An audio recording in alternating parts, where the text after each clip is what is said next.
Hoje no mundo político, a mini-reforma ministerial e o jogo no Congresso. É aguardado para essa semana o anúncio oficial de mudanças no primeiro escalão do governo Lula para acomodar lideranças do PP e do Republicanos. E dirigentes das legendas insistem em reafirmar a independência. Mas como esse gesto do Planalto deve impactar nas articulações de pautas legislativas prioritárias para o Executivo, o que chama atenção no xadrez da Câmara. Eu converso com o cientista político Ricardo de João Braga, colunista do portal Congresso em Foco. Ricardo, um prazer recebê-lo mais uma vez no Mundo Político. Seja bem-vindo. Eu que agradeço. Saudações, Marco, a você e aos espectadores. Ricardo, a entrada do PP e do Republicanos no governo deve ser oficializada ainda essa semana, segundo o noticiário político. Os deputados André Fufuca e Silvio Costa seriam os nomes a assumirem cargos no primeiro escalão. Qual o sentido dessas trocas para o governo Lula e por que elas demoraram tanto, Vêm sendo especuladas aí há 2 meses, pelo menos.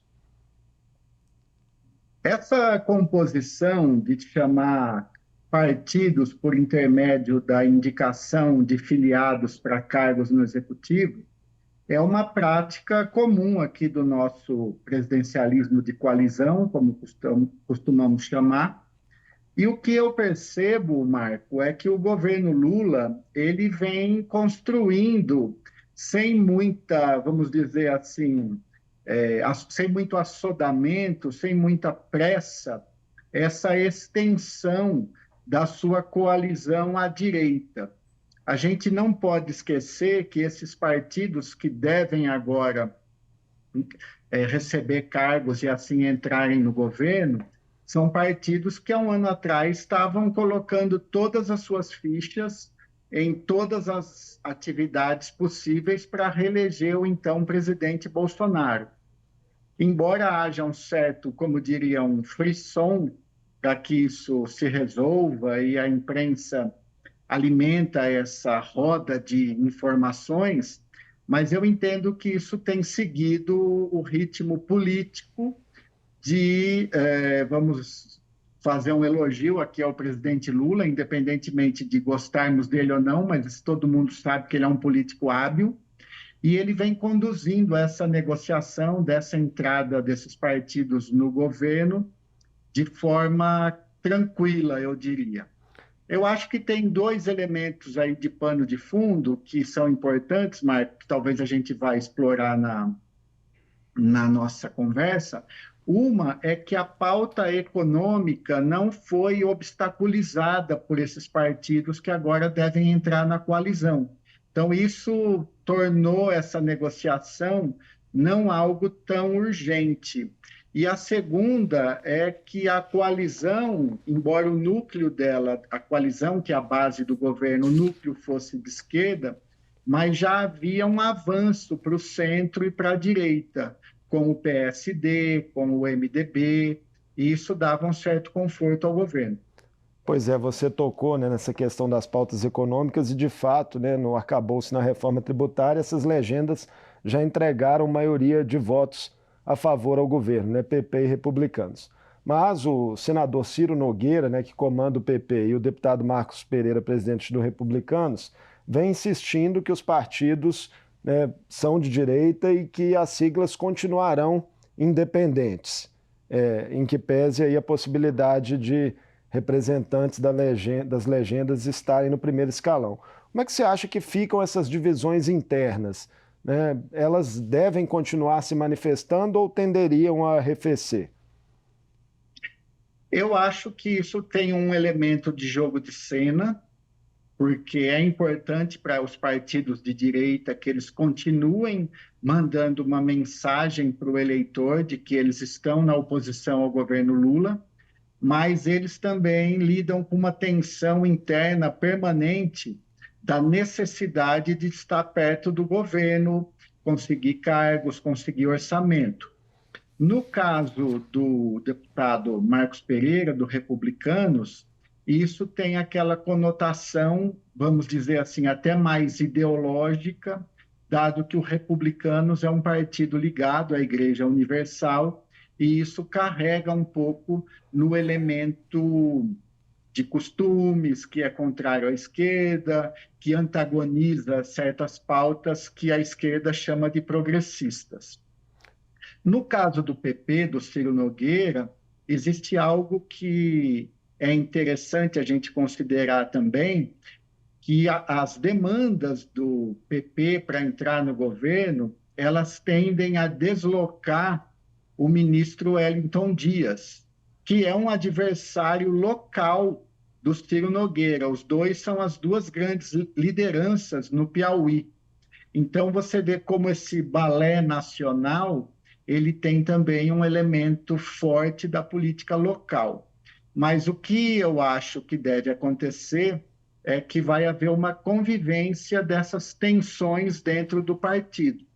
E não me espanta se isso atravessar todo o governo Lula nesse estica-encolhe, nesse empurra e puxa do partido, ora dizer que está com o governo, ora ameaçar que vai sair, porque isso faz parte da forma como a política partidária se dá quando há um mínimo de debate interno ali nos colegiados do partido. Agora, Ricardo, interesses regionais, né, e as próprias eleições do ano que vem, eleições municipais, também até a médio prazo, a projeção para 2026. Tudo isso pode também ser um pouco de entrave nessa relação entre o governo Lula e o Centrão, porque a gente viu, por exemplo, recentemente, o governador de São Paulo, Tarcísio de Freitas, dos republicanos, ameaçar deixar o partido, né, caso entre no governo. Sim, a próxima eleição, e a gente aqui fala a próxima em sentido genérico, né? Sempre há uma próxima eleição na democracia, ela sem dúvida pauta muitas das decisões.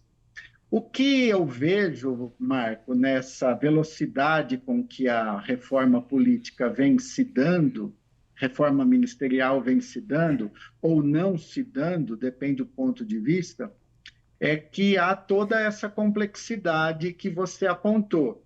Existe também esse elemento de se posicionar para as próximas eleições. Isso, no Brasil, eu acho que acaba que se gera uma acomodação, porque aqui nós temos muito forte entre nós esse caráter estatalista, fisiológico do comportamento dos partidos e dos políticos que querem sempre estar perto do governo, mas, ao mesmo tempo, a gente tem linhas ideológicas fracas, que nos últimos tempos até se fortaleceram. Quando você fala dessa tensão do governador de São Paulo com seu próprio partido, o que eu creio muito na acomodação interna. Eles criam alguma saída honrosa para manter o discurso, mas é muito difícil que eles não se aproximem do governo para conseguir posições de maior influência em orçamento, principalmente orçamento, né, e destinação de cargos. Também dentro dessa lógica, o próprio PL, Ricardo, né, principal legenda de oposição, também entregou muitos votos favoráveis ao governo nas pautas econômicas. Especula-se que poderia fazer indicações para o segundo escalão nos estados. Essa é uma construção política possível? Eu acho que ela é possível, sim, porque ela é muito coerente com a história de muitos membros do PL. Por exemplo, o presidente do PL, o Valdemar Costa Neto, sempre foi deste tipo de política de aproximação ao governo. O que eu acho muito interessante quando você fala do PL, Marco, é a própria sobrevivência do bolsonarismo. Hoje nós estamos vendo um bolsonarismo sob ataque. Aquela CPMI do 8 de janeiro acabou que, para os bolsonaristas, ela, em boa medida, foi um tiro que saiu pela culatra, porque muita coisa ruim contra o Bolsonaro e o bolsonarismo vem surgindo ali, e isso enfraquece a própria posição do bolsonarismo dentro do PL. É interessante a gente lembrar também que nós temos uma cláusula de barreira que começou a vigorar em 2018, valeu agora também em 2022, vai valer em 2026, que de certa forma aperta os partidos, deixa mais difícil a vida dos partidos, eles precisam crescer, ter autonomia e ter tamanho para ter espaço. E isso é uma coisa que vai dificultar um pouco a vida dos bolsonaristas dentro do PL, porque além do PL buscar essa aproximação ao governo que desagrada ao bolsonarismo, o bolsonarismo está sob ataque hoje, ele é uma força importante na sociedade, mas eu não estou conseguindo ver o bolsonarismo se organizar institucionalmente, até porque é um pouco contrário à sua própria lógica. E quando a gente soma a cláusula de barreira nisso, fica uma situação ainda mais apertada, digamos assim, para os bolsonaristas que estão hoje acolhidos dentro do PL. Para onde eles vão? Quem é o partido mais à direita que poderia acolhê-los? Eles já estão na extrema-direita, né? No ponto mais extremo da direita. E é muito difícil criar um partido para eles agora, como já foi cogitado no passado. Então, eu creio que essa acomodação do PL vai acontecer, em parte dentro do governo, parece que são diretorias de segundo, terceiro escalão, e isso vai gerar agrupamentos dentro do partido. Acho difícil o bolsonarismo vencer essa luta dentro do PL, ou mesmo conseguir uma alternativa fora dele. Considerado todo esse contexto que você coloca, né, de CPMI, a inelegibilidade de Bolsonaro, as próprias investigações da Polícia Federal que avançam, como é que ficam as perspectivas de atuação da oposição no Congresso? A oposição, Marco, ela tem um discurso, eu tenho acompanhado, né, a gente trabalha com isso, ela tem um discurso de muito moralismo. Eu acho que esse é um ponto de partida importante. Eles estão muito fortes no discurso do moralismo. Isso, por um lado, tem uma penetração popular relevante, por outro lado, mostra uma certa. Um lado ainda neófito de muitos dos bolsonaristas que chegaram aqui no parlamento, que ainda não tem um traquejo ou até formação, interesse para lidar com as questões, vamos dizer assim, de governo mesmo. E eu acho que o bolsonarismo hoje ele é uma força na sociedade enquanto valores, enquanto um resgate de certas visões de mundo que em boa parte estão insufladas aí por ilusões, eu acho, mas ela é forte na sociedade. Mas o grande desafio, eu diria, é o seguinte: como organizar uma base institucional para que a oposição atue. Hoje, se o PL tiver esse racha, no legislativo vai ficar muito difícil para eles atuarem com ênfase, com força. Em termos de discurso, eles também, como eu falei, ao carregar na moralidade, eles ainda não conseguem ter um discurso que dialogue com as forças empresariais, que o pessoal do empresariado, eles vamos dizer assim, por melhor que seja um governo de esquerda, eles sempre estão procurando uma alternativa na direita, grosso modo. E isso, estamos numa situação que a direita do Congresso tem dificuldade de fazer essa interlocução. Por outro lado, 2026, quando teremos a próxima eleição, o bolsonarismo vai procurar o seu candidato a presidente. E aí, vamos dizer assim, aí vai ser outra história. Voltando, né, à questão, Ricardo, agora da própria composição do governo, teve outro anúncio essa semana do presidente Lula, né, da intenção de criar ali um Ministério da Micro e Pequena Empresa. Isso também entra nessa lógica de se tentar atrair o Centrão, ou tem a ver também com, de repente, ali uma sinalização aos empreendedores, aos trabalhadores autônomos, que é uma classe aí que, pelo que apontaram pesquisas, ficou bastante resistente ao governo, né? Pelo menos no seu início. Eu acho que a primeira motivação é acomodar o Centrão, o Republicanos e o PP, mesmo que eles não assumam essa pasta, mas a criação de uma vaga nova permite o remanejamento, como tem se dito, do ministro Márcio França sair do seu Ministério de Portos, Aeroportos, e ir para essa pasta. E ao deixar a pasta original dele, você abriria espaço.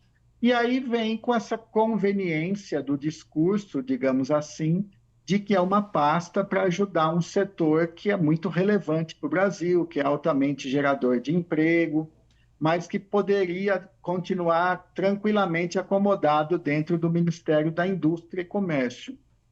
Na verdade, essa criação de cargos em termos administrativos, gerenciais, eu não vejo ganho algum para o setor.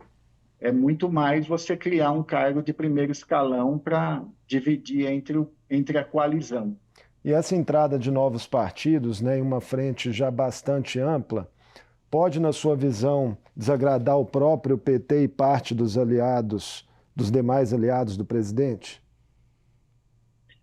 Tem o potencial, certamente, porque o ganho é limitado e quanto mais participantes houver, menor a parte de cada um.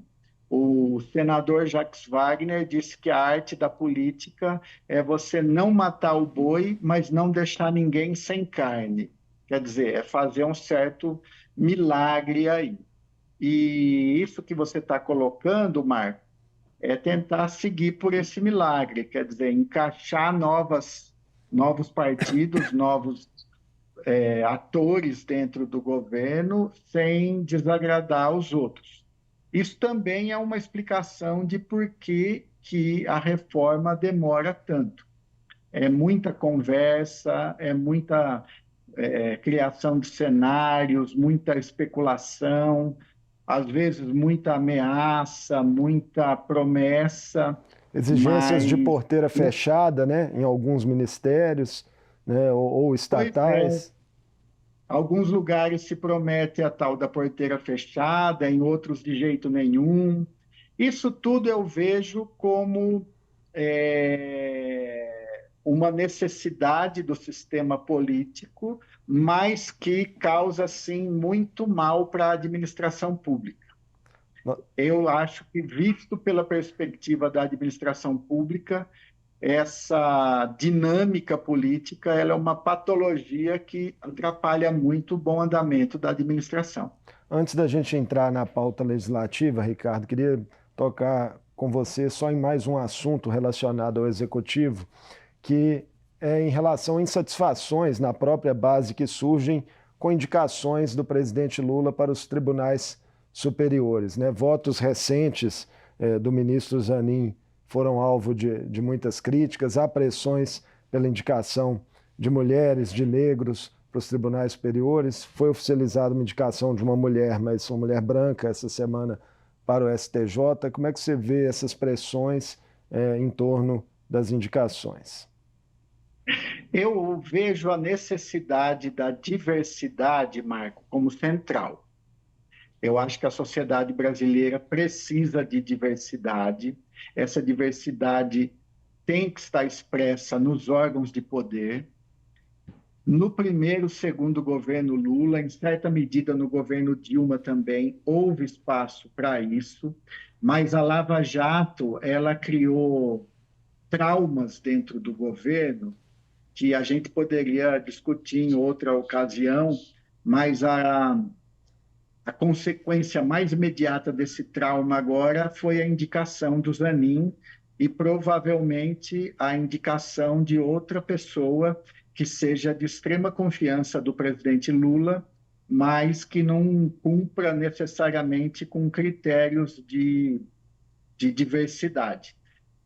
Eu acho que as pressões da sociedade são legítimas, Gostaria, inclusive, que elas fossem muito mais fortes, porque seria muito saudável ver outra mulher no Supremo, uma mulher negra. Eu acho que isso seria muito bonito para a nossa diversidade brasileira, para a nossa sociedade, que às vezes se ufana de ser multicultural, mas a Lava Jato deixou traumas e transformou o presidente Lula nesse aspecto e talvez quem o assessora em atores políticos muito mais pragmáticos. E eu vejo isso com muita tristeza, porque eu acho que estamos retrocedendo ao ver as coisas dessa forma.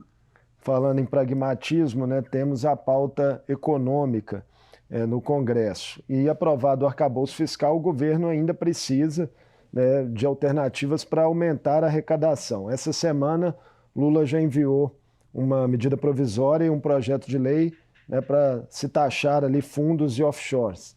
São esperadas resistências em relação a essas pautas? Marco, eu tenho uma certa militância nas ciências sociais, não uma militância partidária, né? Quando eu falo militância nas ciências sociais, é estudo e docência. E eu acho que o desafio do nosso momento histórico, da civilização capitalista, é taxar os ricos. A desigualdade de renda, de patrimônio, ela está crescendo cada vez mais. Isso desestabiliza os sistemas políticos, desestabiliza as sociedades. A reforma tributária que passou pela Câmara, que foi uma grande vitória, ela é uma reforma tributária, digamos assim, de ordenamento técnico da tributação sobre o consumo. Nós não estamos mexendo em nada de valores, nós estamos mexendo em como cobrar sobre consumo. Essa que você está falando, uma reforma tributária que olhe para renda e patrimônio, essa sim é a grande reforma que deveria ser enfrentada. A primeira é necessária e a segunda é essencial. Eu vejo que vai haver, sim, muita resistência. Se eu tivesse que apostar, eu diria que nada relevante vai passar, porque o Congresso vai segurar tudo que ele puder em relação a isso. Em Eu rela... acho que a proporção de interessados em cobrar mais imposto dos ricos e super ricos é 1 para 4. Eu acho que é muito difícil que a gente avance nessa pauta. Em relação à primeira etapa da reforma, né, o texto está em discussão no Senado e deve voltar para a Câmara. A gente tem visto, Ricardo, divergências públicas entre forças do Norte e Nordeste, né, que são muito representativas ali no Senado, e os governadores do Sul e do Sudeste. Essas desavenças podem levar, por exemplo, até mesmo a que a pauta não seja aprovada ainda esse ano?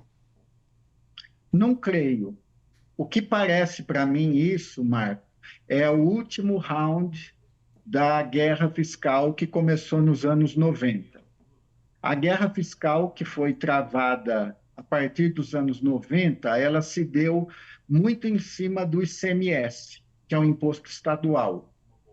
E ela trouxe perdas sistêmicas significativas para a economia e para a sociedade brasileira. Tem estudos que mostram isso. Agora, o que a gente está vendo é o último round disso. Eu acho que há um interesse de alguns estados manter alguns benefícios, como aqueles do setor automobilístico. Eu espero que isso se liquide da melhor forma, que a gente pare de fazer esse tipo de política pública, mas ainda como há uma possibilidade de movimentar bilhões, esse round ainda não acabou. Mas não creio que vai barrar a reforma tributária, não. Existe aquele outro elemento que alguns estados querem espaço para cobrar um tributo sobre exportação de matérias-primas, que também pode ser algo discutido e que não me parece, em princípio, não sou especialista, mas em princípio não me parece tão deletério quanto a guerra fiscal.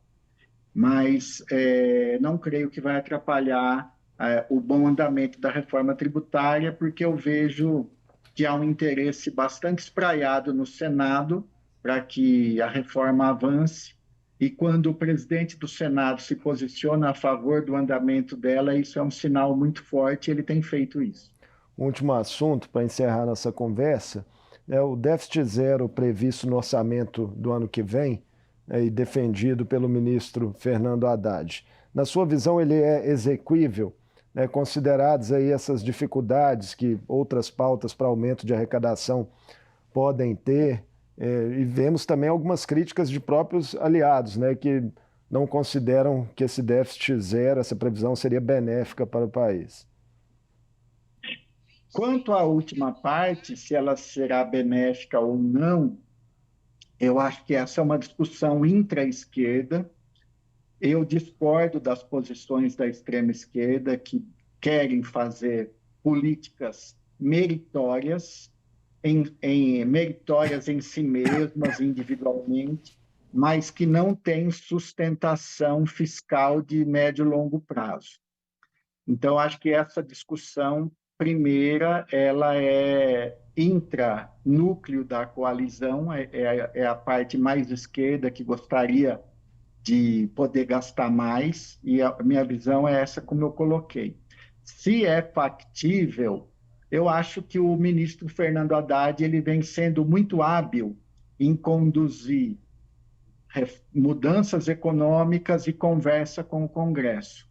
Além de estar tendo um pouco de sorte que todo ministro precisa ter, eu não estou criticando o ministro Fernando Haddad por ter sorte, eu estou o elogiando, porque isso faz parte da vida de um bom político. Eu acho que ele está fazendo uma promessa na qual ele vai se obrigar a correr atrás. Ele não está entregando algo facilmente realizável, ele está entregando algo que ele vai ter que correr atrás.